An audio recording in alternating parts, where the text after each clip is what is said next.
তুমি কি জানো আল্লাহ সময়ের কসম খেয়ে বলেছেন ওয়াল আসর ইন্নাল ইনসানা লাফি খুসর। সময়ের কসম, মানুষ ক্ষতির মধ্যে আছে। আল্লাহ যখন কোনো জিনিসের কসম খান, বুঝতে হবে সেটা কতটা ভয়ঙ্কর সত্য।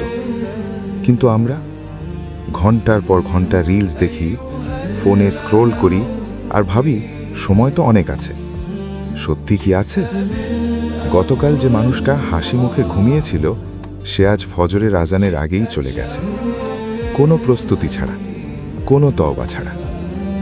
আল্লাহ বলেছেন, প্রত্যেক প্রাণকে মৃত্যুর স্বাদ নিতেই হবে, প্রত্যেককে, তোমাকেও আমাকেও। রাসূলুল্লাহ সাল্লাল্লাহু আলাইহি ওয়াসাল্লাম বলেছেন, দুনিয়াতে এমনভাবে থাকো যেন তুমি একজন মুসাফির। একজন মুসাফির কি রাস্তায় ঘর বানায়? তাহলে তুমি কেন এই দুনিয়াকে সব মনে করছো?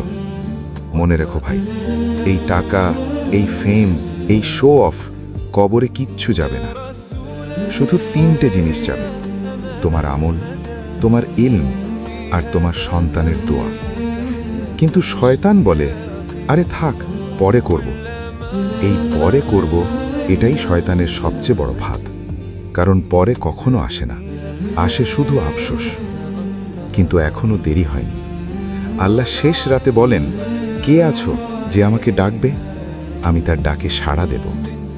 সুবহানাল্লাহ, আল্লাহ নিজে তোমাকে ডাকছেন, আর তুমি ফোনে স্ক্রল করছো। তাই আজ থেকে শুধু একটা কাজ করো, ফজরের সালাত মিস করো না, শুধু এটুকু। কারণ রাসূল সাল্লাল্লাহু আলাইহি ওয়াসাল্লাম বলেছেন, আল্লাহর কাছে সবচেয়ে প্রিয় আমল যেটা অল্প হলেও নিয়মিত। পারফেক্ট হতে হবে না, শুধু শুরু করো, কারণ মৃত্যু কিন্তু থামবে না।